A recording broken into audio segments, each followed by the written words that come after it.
I'm very happy to be here. I have a lot of things I'd like to say. I'm going to tell you some stories, and they're not to entertain you. I hope you will enjoy them, but they're really to explain points that you mightn't otherwise understand as well. But there are many wonderful stories to describe what is going on in the world today. We are in a crisis situation in Canada and throughout the world. We have never been in such a situation as we are in now. The difficulties, the terrible, terrible things that are happening in Iran. How the numbers of the believers are being martyred. They are having their houses burned down. They are being treated so badly. Their money is taken away from them. They are losing their jobs. And in every way, they are having an extremely difficult time there. And in other places in the world, we seem to be having a difficulty teaching.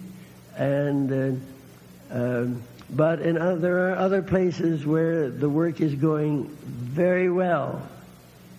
And so we want to talk about some of these and to give you a picture and to realize, I hope to be able to show how the faith of Baha'u'llah is the one and the only hope for mankind. As the Universal House of Justice said to us not long ago, upon your efforts depends in very large measure the fate of humanity. We are now in the position, friends, where we need more Baha'is and more money to carry on the work. And I'm going to tell you how we overcome these things. And mainly it is the fact that we know that God does assist all those who arise to serve Him. We must realize that God does assist. He has promised us. And so I will tell you a few stories to illustrate how very important it is that we continually realize how we must turn to God and ask for His help and to count on that assistance. Audrey and I, Audrey being my wife, who wasn't able to be here today, we, with two of our children, Nina, who was then age 13, and Patrick, 19, we cabled the Guardian, said that we would like to pioneer wherever he would like us to go, and that was in 1953, and he cabled back Bechuanaland, highly meritorious. So we were on the first ship out of St. John, New Brunswick, for Cape Town, and we had our car, and from there we drove up into Bechuanaland and to Mafeking, which was the capital. And we had 13 years in Bechuanaland, and we loved them. We had no thought of ever coming back to Canada. That doesn't mean that we aren't very happy to be in Canada, but we loved the people there and the work, and it was going so well, and we were so pleased with it. Soon after we arrived, we were given positive instructions that we were to teach the black people, not the whites. And this was a bit of a problem because I had to earn my living, and the way I had been earning it for many years before leaving Canada was I was in the life insurance business. And I found when I arrived at my post in Mafeking that I could only sell to the white people, because at that time the black people were not able to buy life insurance. So we had the situation where we taught the faith to the black people, and we made our money selling life insurance to the white people. And we couldn't let the white people know that we were spending all our evenings with the black people, because in those days the black and the white people didn't meet socially. They just didn't meet, period. And they still don't do very much of that either, but there has been some improvement in that situation in those years. But I want to tell you what happened to us. We learned, we realized, even, of course, before we went, that God does assist all those who arise to serve Him, that a band of chosen angels will accompany anyone going forth to serve the faith. We were told this, and we knew it was true, and we had proven it many times before we had gone there. But the situation we found ourselves in there was having to earn a living by teaching, by selling insurance to the white people, and yet doing our Baha'i work by teaching the faith to the black people. And so we thought when we first arrived, the important thing was for us to establish a business in the insurance business before we bothered with the Baha'i work. So we got to know some white people, and I started right in business. And the white people were very nice to us, and we had lovely neighbors, and we made many friends among the white people. They were delightful people, and they were always having parties, and we were invited to them, and we felt it a good thing to go because we get to know them, and then they would just have to buy some life insurance. So in that way, we were able to make a little money.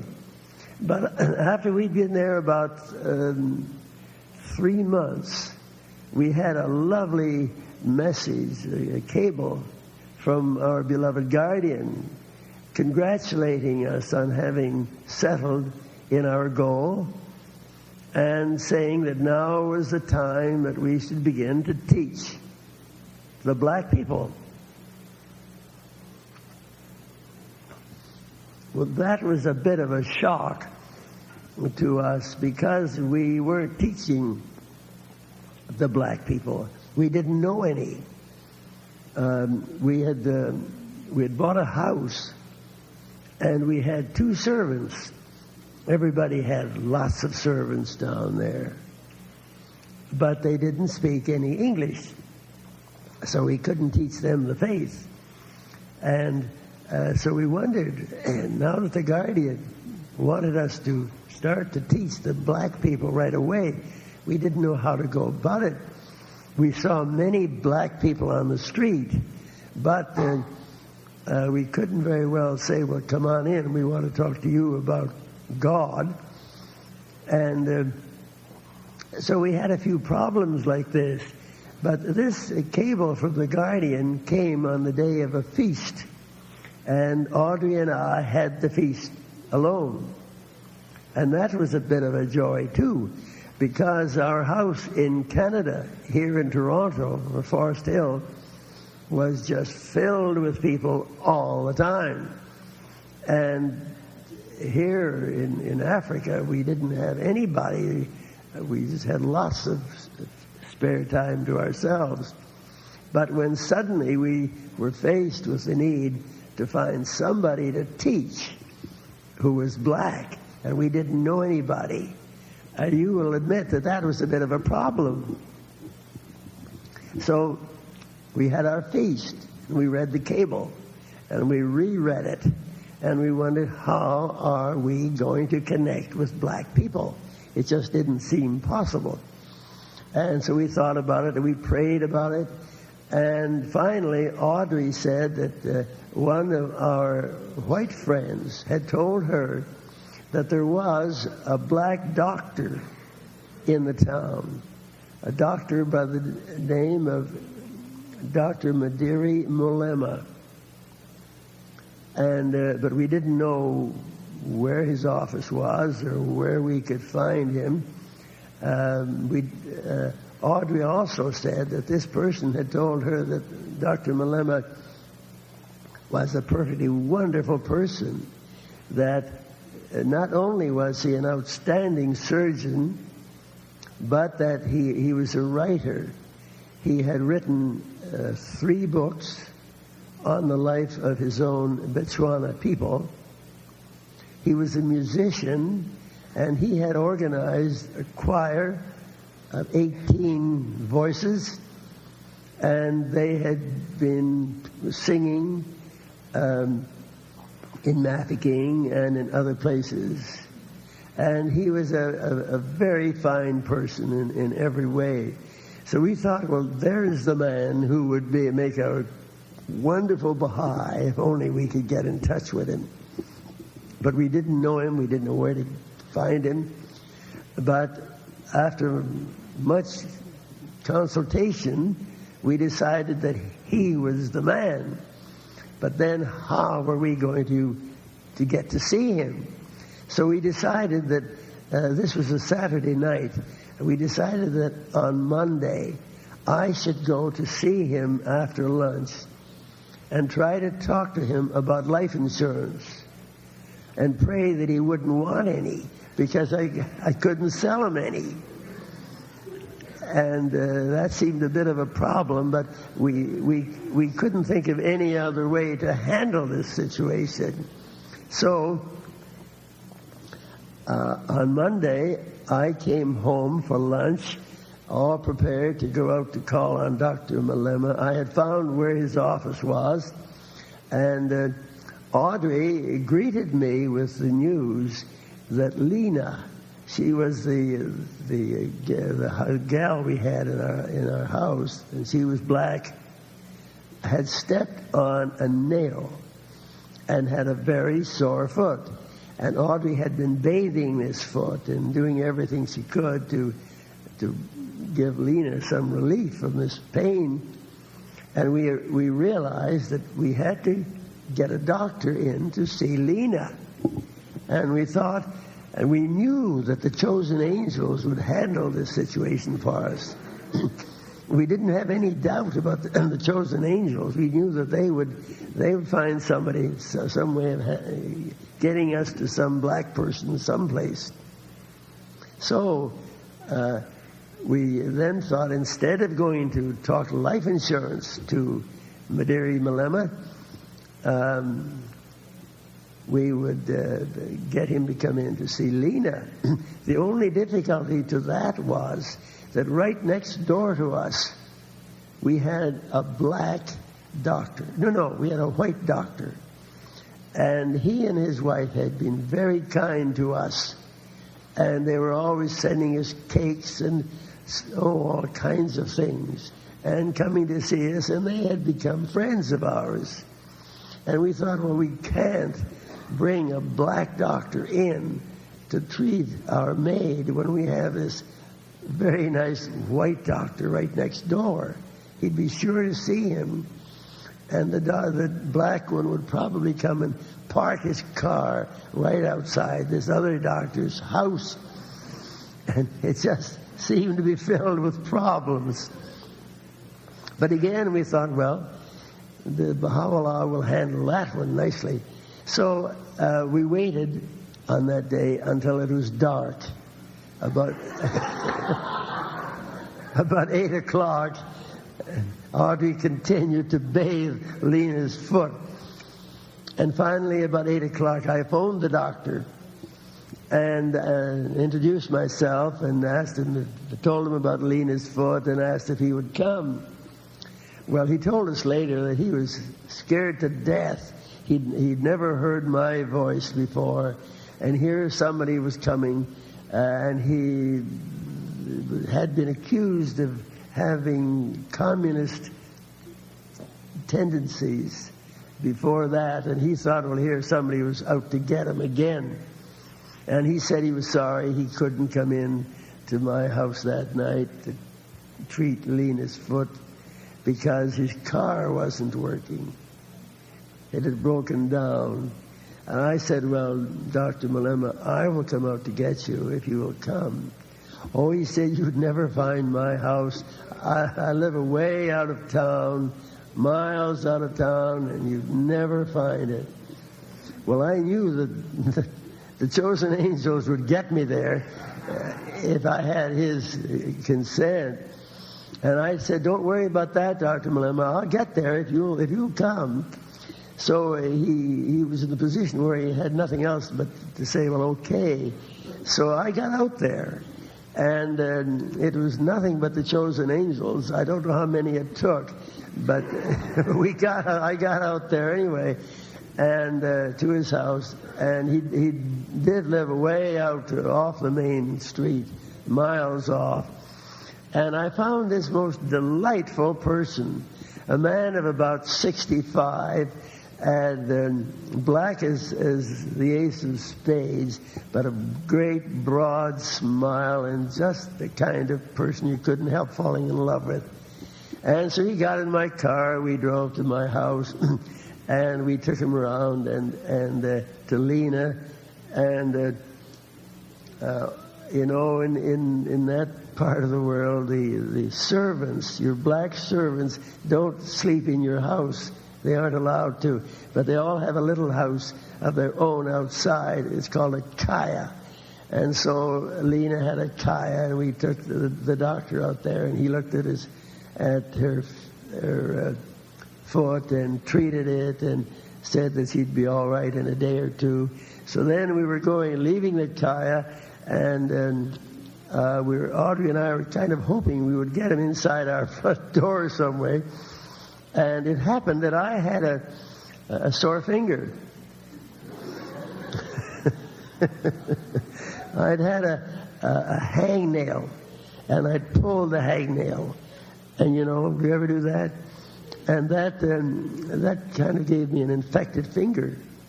And so I said, would you come in and look at this finger? It's pretty sore.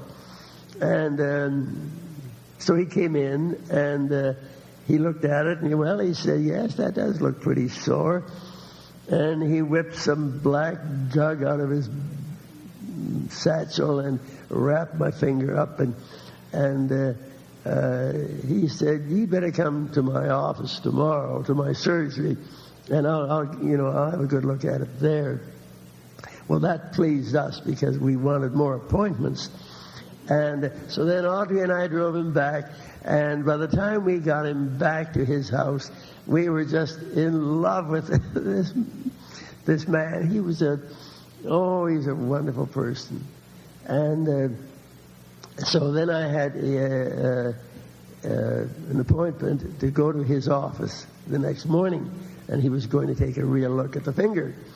So the next morning I went, and he was working on my finger and standing behind me. And he said, Mr. Robarts, do you believe in prayer? And I thought, boy, that's a good subject. I'm right in here. And I said, yes, I do. And, he said, I do too. He said, I'm a doctor, but I don't ever heal anybody. He said, God heals. I do what I can to help with the process, but it's God always who heals. And he said, do you believe that? I said, oh, yes, of course I believe that. And as I was sitting in his chair over on the wall, there was a picture of the graduates of Edinburgh University. And I said to him, are you an Edinburgh grad? He said, yes, I am. And he said, I have a brother who went to Glasgow, and he's a graduate of Glasgow. I am Edinburgh. And I said, well, that's interesting. I said, your father must have been a very progressive man. And, well, he said, my father was a progressive man. But he said, do you ask me that because he was able to send his two sons overseas for an education? I said, yes. Well, he said, my father was a very progressive man, but he said, my grandfather, he was really a progressive man. He said, do you know that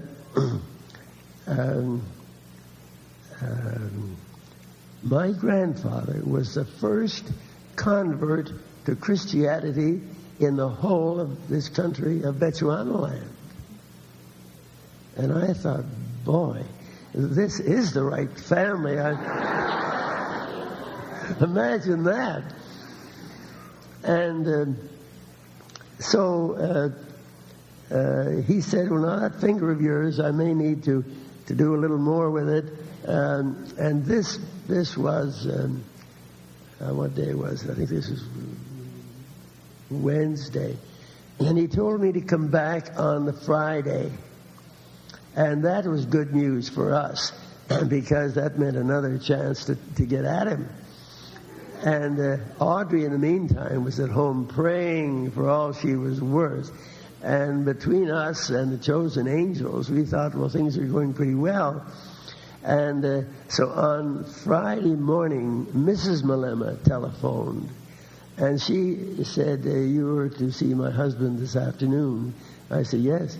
Well, she said, would you mind coming on Monday instead? She says, he's at home with a cold. And it's the first time he's had a day off in 25 years. And if you could come Wednesday instead, that would be just fine. Well, I said, Mrs. Malema, I could do that. But I have quite a sore finger. It really wasn't quite that sore.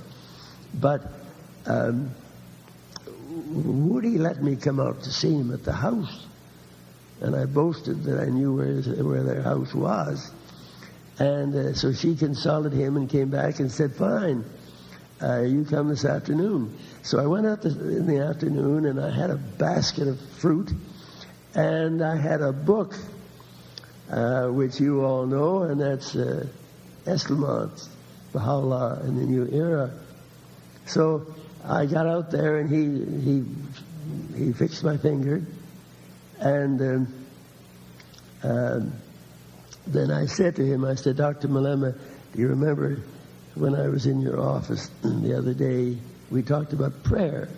I said, I have a book here, and there's one chapter on prayer which I think you would enjoy. Will you read it? Well, yes, he said, I'd be glad to read it. Fine. And so he said, you come to my office. I'll be better by Monday. And then he said, I'll give you back your book. So on Monday, I arrived in, and his office was filled with people. And he saw me coming, and he came right out to the door and greeted me and took me right in through all the crowd of black people. Took me back to his surgery. And he said, Mr. Robarts, that book you gave me the other day, he said, you asked me to read that chapter on prayer. I said, yeah. Well, he said, I've read the whole book. And he said, I've read that chapter on prayer 3 times. And he said, I want you to tell me one thing. He said, since you've been in this country, have you brought any people into the faith here in this country? I said, no, we haven't done anything like that. Well, then he said, do you mean to tell me that if I were to become a Baha'i,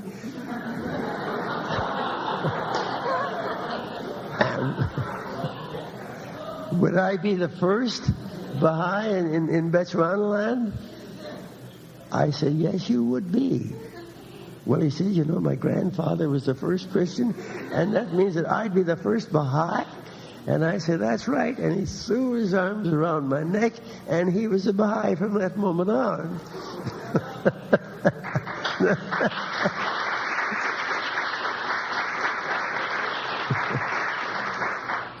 Now, I ask you, do you believe that the chosen angels work? And that's pretty fast work. And from then on, Madiri became our closest and our dearest friend. He did everything. He taught. Within a week, his sister was a Baha'i, and his sister's husband was a Baha'i, and he had introduced us to all kinds of other people. And he said, we'll have firesides in my house every Wednesday. Fireside in our house. So that suited us very well. And he would have people, the chiefs would come in from the Bechuan land, and we would meet them. And he would talk about the faith. And we happened to take a lot of books with us, Baha'i books. Almost every book they had in the library. And I took a whole trunk full of books. And he borrowed them all and read them. And he was by far the best read man of the lot. And he was reading all the time. He couldn't get enough of these Baha'i books. And he understood them. And then he was teaching and introducing us to other people. And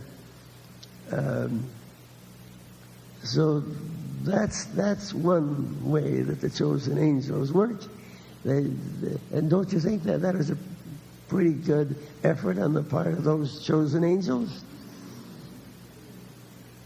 If we analyze that story and see how many totally impossible things happened, imagine Lena stepping on a nail that day, the day that I happened to have a sore finger. And he knew all these people, and he was forever introducing us to people. And then I must tell you, these firesides that we had on Wednesdays at his house were delightful. And his wife, her name was Lucretia, and Lucretia was interested in the faith, but she didn't want to become a Baha'i. In fact, she was active in the church that Madiri's grandfather had established when he was alive. And so we didn't push her, although we occasionally suggested that she become a Baha'i, but she didn't. But she provided us with the best coffee you ever drank, and took part in the whole thing, and was very happy about it. But the sad thing about all this is that Madiri died a few years later. And I might say that one time I had a letter from him from Haifa. He and Lucretia and their daughter decided they would like to go and see what the shrine looked like. And they didn't know they had to have permission to make a pilgrimage. Audrey and I were out of town, and he's just up and headed for Haifa. And he got there, and he wrote a beautiful letter about what a wonderful place it was, and how happy he was to be a Baha'i, and so on. And then he continued until he died, about 5 years after that. And it was a great loss to us to have him go that way. But she continued to be interested and to have firesides in the house occasionally. And in the meantime, other people they had... well, I think that'll perhaps give you that story pretty well. But Audrey and I made a trip back there. We left in 1966. That's when the House requested us to come back to Canada. But in A few years after that, we made a trip back and spent another 3 or 4 weeks in Mafeking and in and about there, and saw all our old friends. We were so glad to see them. And then this year, the house requested we go back. We had another trip, and we had a message from Lucretia saying that she hoped Audrey and I would stay with her. She was living in the same house that she and Madiri had lived in for many years. And the very first day we arrived, after an absence of some 27 years since we had lived there, and Lucretia signed her card that day. And so she became a Baha'i. It took her a long time to get around to it. But, oh, how happy everybody was. And we were there for the convention, the national convention of Bophuthatswana, which is the new African country, really. And we were at the convention, and we had persuaded Lucretia to come. And she was sitting in the back. And then when I was called upon, I told the story, much of what I've just told you now. And then I ended up by saying that Lucretia had signed her card 3 days before that. Well, they were so excited and so thrilled to realize that finally Lucretia was a Baha'i. They clapped and they stamped their feet, and they gave her a tumultuous welcome. So she came forward to the platform, and she was so happy to have this wonderful reception. And they clapped and stamped their feet, and they had a wonderful time. And so that is the story of the Malemas, although there are other Malemas and many other friends of Madiri's and relations who came into the faith. But friends, that will give you one picture of what the chosen angels can do. And we must never feel that the chosen angels will let us down. We know that they are there always, and we can count on them. And when we reach a time of a crisis, such as we seem to be in now, we must realize that the crisis is not really a crisis, because so long as they are there and we are receiving this help, and we can always have it. You know the wording. The unseen divine assistance encompasses those who deliver the message. If the work of delivering the message be neglected, the assistance is entirely cut off. For it is impossible that the friends of God could receive assistance unless they be engaged in delivering the message. I remember one time when I was in Africa, the beloved guardian asked me to come back to Canada on a trip and visit my old friends and see what I could do to help them to get started in really teaching the faith. But this one night in one place on a Friday night, I was making my talk on that subject and saying that everywhere, there are people waiting, wanting to come into the faith. And not to have the feeling that nobody wanted to come in. And that there are people prepared, ready to come. And at that meeting, a young man stood up and he said, "John, what you say may be true. It may be that there are people waiting to come into the faith everywhere. But," he said, "it isn't true where I live." Well, I said, where do you live? Well, he said, my wife and I live about 20 miles from here in a little town, and we have a store. And he said, we've been there for 5 years, and we have a beautiful picture of Abdu'l-Baha, and we have a picture of the temple, and we have a pile of pamphlets, Baha'i pamphlets, which we want to give to people. But he says, nobody looks at those pictures. Nobody takes the pamphlet. And he said, you know why they don't? And I said, no, why? He said, they're all dead. They're dead. They're spiritually dead. It isn't true that every place there are people waiting to come into the faith, because there's nobody in that town.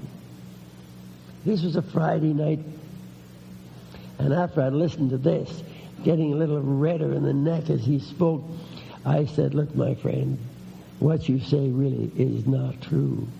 There are people there. And if you and your wife would go home and say these prayers tonight, which is Friday, and tomorrow night and Sunday night, I said, on Monday morning, somebody will come in and ask you about the Baha'i faith.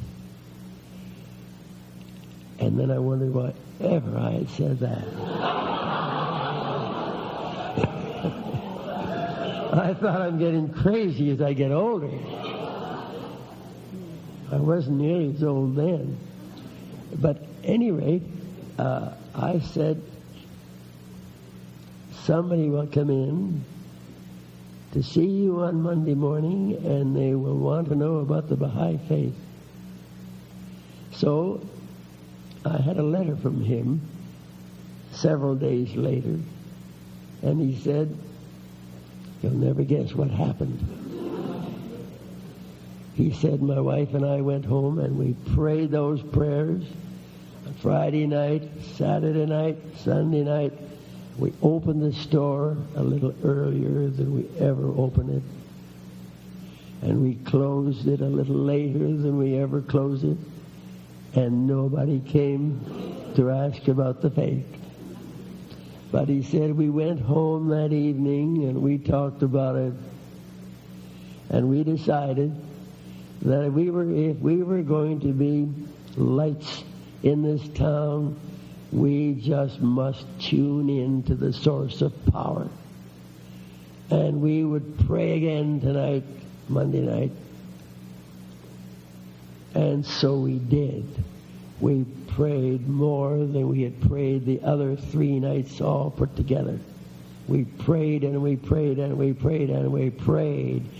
And he said on Tuesday morning, a man came in and he walked over to those pictures of Abdu'l-Baha and the temple, and he said, would you come over and tell me something about this? And he said, I went over, and he said, I'd like to know something about the Baha'i faith. So he said, could I and my wife come and spend an evening with you and your wife and talk about this?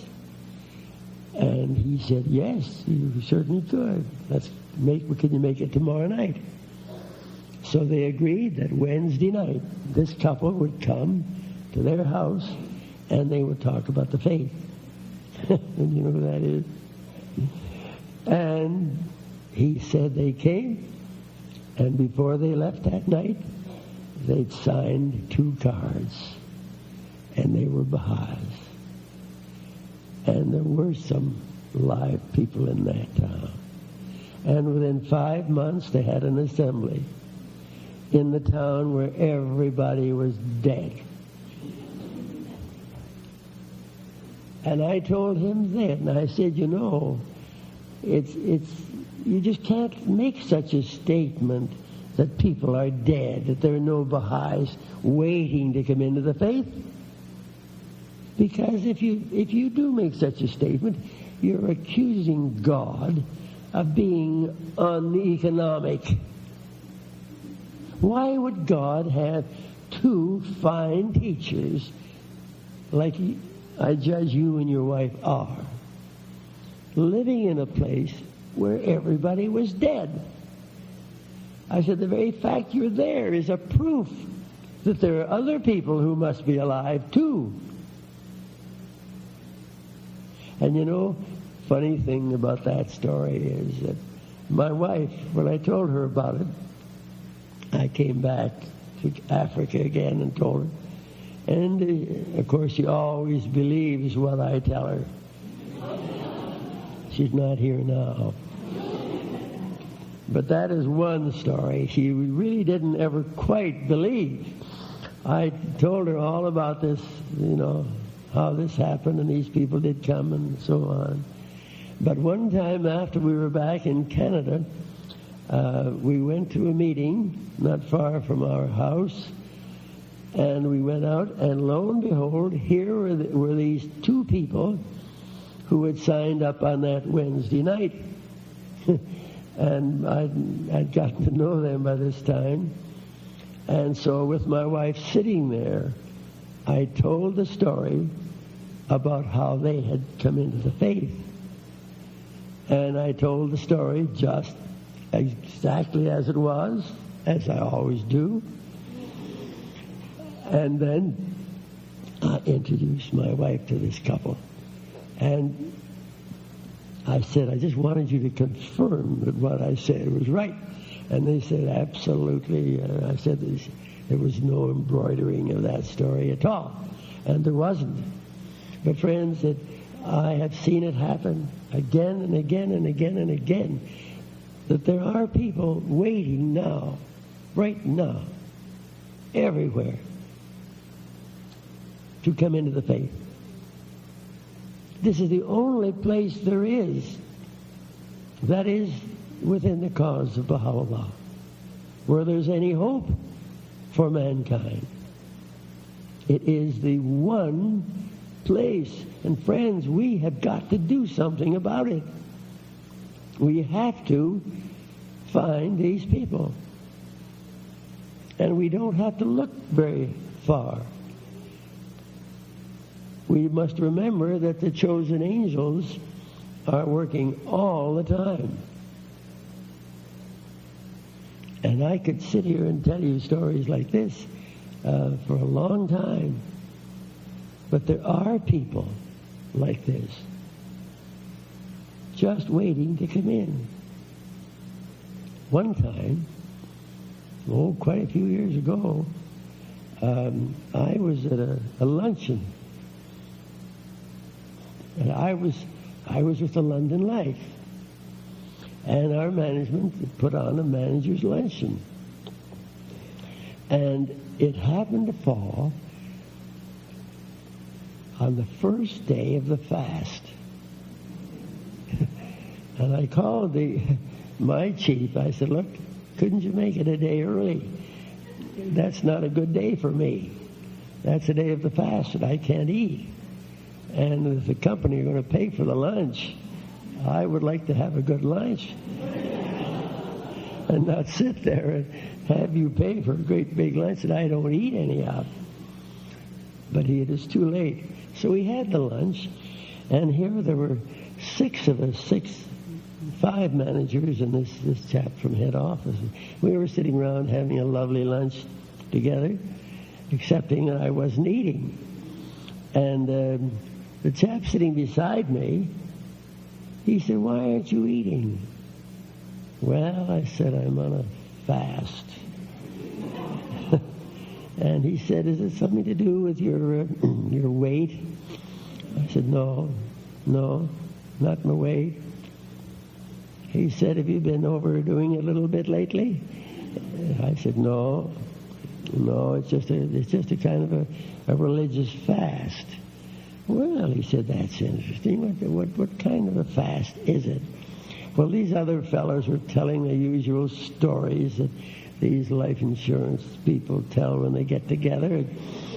And I didn't think those stories would go very well with my talk on the Baha'i fast. However, I told it. And this one fellow, to my surprise, sitting beside me, he said, tell me, what kind of a fast, what kind of a religion is it? Well, I said, it's the Baha'i faith. Oh, I never heard of that. Well, what is it? Tell me about it. Well, I knew these other fellows wouldn't be a bit interested in a talk on the Baha'i faith. And what's more, I was a little timid in those days, and I didn't really like to start giving a talk on the Baha'i fast while they were all having a good time eating a great, enormous steak paid for by the company. And I knew they wouldn't be a bit interested. But this one bird, he was very much interested. And before we finished our lunch, he said, "Say, can I be a Baha'i?" It just shows you, no matter where you go, you find them everywhere. And I said, you'd maybe want to take a little look at it first. Well, he said, "When can I do that?" So he drove me home. And he bought a book. And he really wasn't very satisfied with that. He thought he'd like to have 2 or 3 books. But I told him one was enough. And to start with, and he said, "Can we have lunch together tomorrow when we talk some more?" So we had lunch the next day. And by this time, I'd brought him another book. And he said, "My wife and I would like to become Baha'is. Would that be all right?" Well, I said, "You'd better look into this a little more than that." I said, "This is just a little too fast. We aren't accustomed to bringing people in like that." And, well, he said, "What can we do then?" Because he said to me, "I've been studying this very kind of a thing." He said, "When I went to university a few years ago, I was told that this was what the world needed, a religion just like that." In fact, my professor at the university, he described this very religion. He didn't know about that religion. He'd never heard of the Baha'i faith, but he knew what the needs were. And this is it. And I'd like to join. Well, I said, "I'll tell you what you do. You'd better talk it over with your wife. It's a good thing for you both to come in together, not just one." "Oh, shucks," she said. "I'd like to come in now." Friends, you don't always get them that eager. But there are people like that everywhere you go. And that fellow, I said, "Look, we have a summer school down at Rice Lake, and you come and you bring your wife." And so they came, and they both were very anxious to be Baha'is right off the bat. And so it wasn't long after that they both signed their cards. They both met with the assembly. They both became Baha'is. And friends, I don't want to embarrass anybody. I wouldn't tell you who they are, who these people are. But they're probably the best Baha'is you ever saw. And that was back in 1945. And I'm not going to tell you who they are because some of you might know them. And I wouldn't want to embarrass them. But that's a pretty good story, don't you think?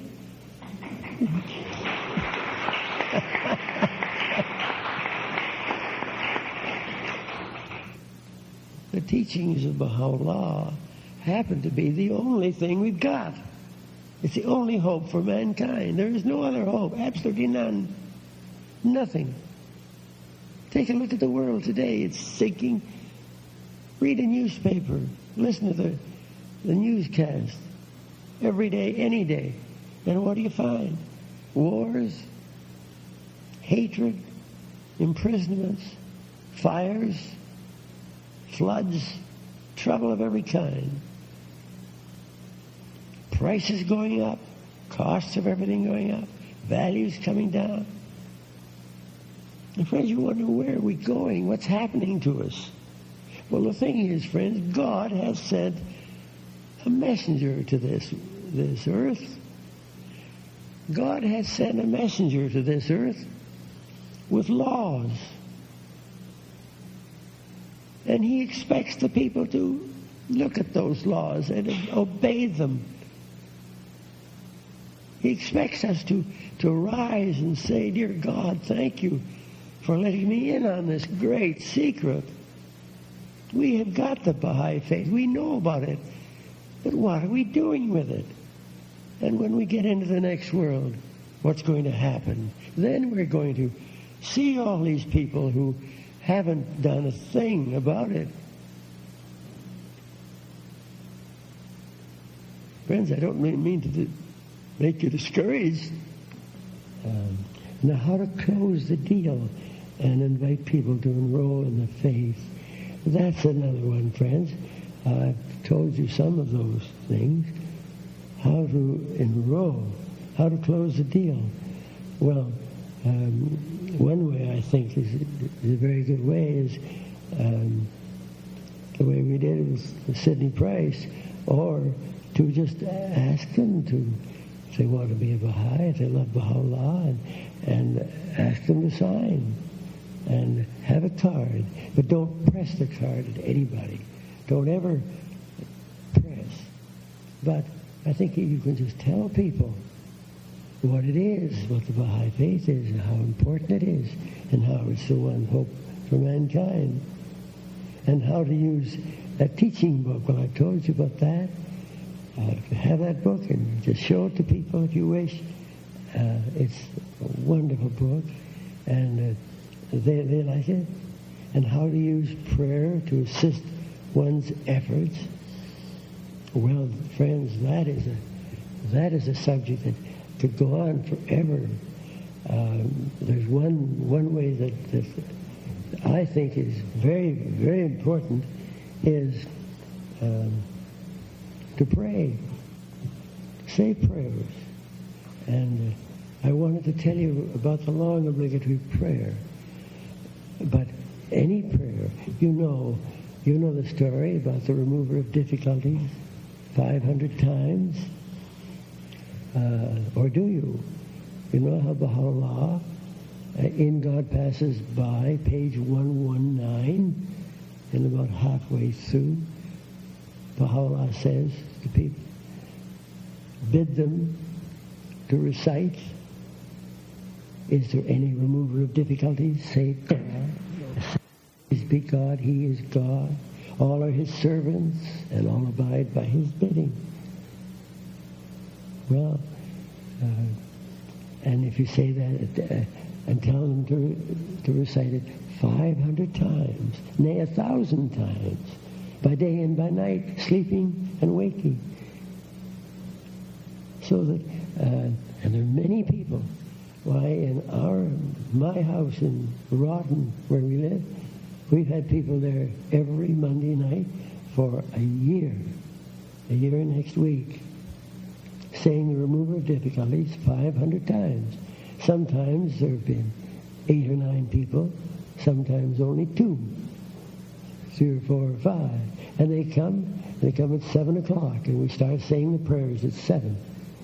And one person counts with the beads, and we go through 100, and then he says 100. We go through to 200, and he says 200, and right through then 500. It takes 1 hour and 40 minutes to say that 150 words. No, 500 words. It takes 140 minutes.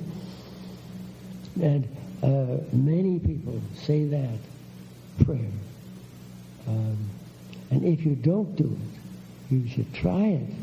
Say it if you get to the point where you don't sleep very well at night, or if you just can't sleep at all at night. Say that prayer quietly.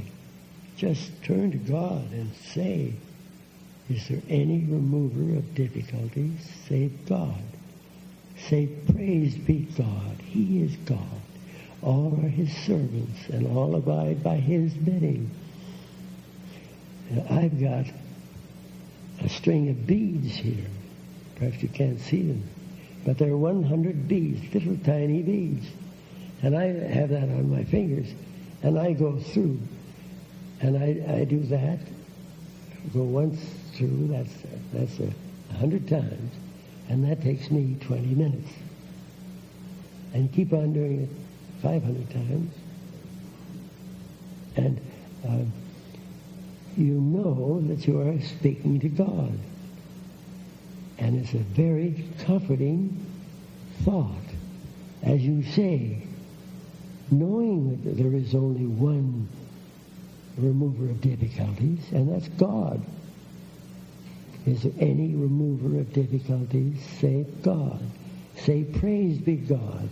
He is God. All are his servants, and all abide by his bidding.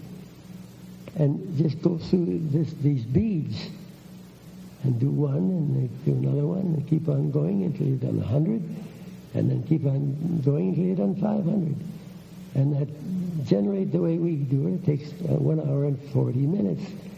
And you feel close to God when you've done that. You feel as though you belong. And friends, this is what we do. And then when we get to the point where we think of these negative qualities that bug us, things we do we know we shouldn't do. Nobody needs to tell us that we do these things, but we do them, and we want to get over them, and we think of the way of overcoming these things that I read out this morning to you, how we do it. We do it through the power of the Holy Spirit. Thank you. We turn to that power of the Holy Spirit, and we think about that, and we say, is there any remover of difficulties save God? We know there is no other remover of difficulties. There is only one, God. Say, praise be God. He is God. All are his servants, and all abide by his bidding. Friends, this is it. That was Baha'u'llah. He didn't say we had to do it. It's not a part of the teachings that we should do it, but it's there for us to do if we want to do it. And there are many, many people who do it every day. Lots of people do it every day. And they have these beads. And other people, now my wife doesn't use beads. She numbers them off on her fingers. She knows when she's done 100, she knows when she's done 500. Then other people have different methods. I sometimes do them. If I haven't got my beads, I do it by the clock. And I know if I do it in 20 minutes, I've done 100. And you tick, tick, tick, and I say the beads to the ticks of the clock. But friends, this is one way. And there are many ways. But this is the way we remember. And we should love God. We should spend our life. And you know that hidden word, love me, where God says to us, love me that I may love thee. If thou lovest me not, my love can in no wise reach thee. Know this, O servant. We must love God or he doesn't love us. You know why? I'm sure you do. Love me that I may love thee. If thou lovest me not, my love can in no wise reach thee. Know this, O servant. If you take a little plant, a little shrub, a little plant, put it outside in the sunshine, and leave it there, the sun will come out and warm it, and it'll grow into a lovely plant, grow into a big tree. But if we don't, it'll die, because it hasn't got the love of God on it. And so if we want to have that love ourselves, if we want the love of God, we must love him. But I will say, Allah, and thank you for being such a wonderful audience.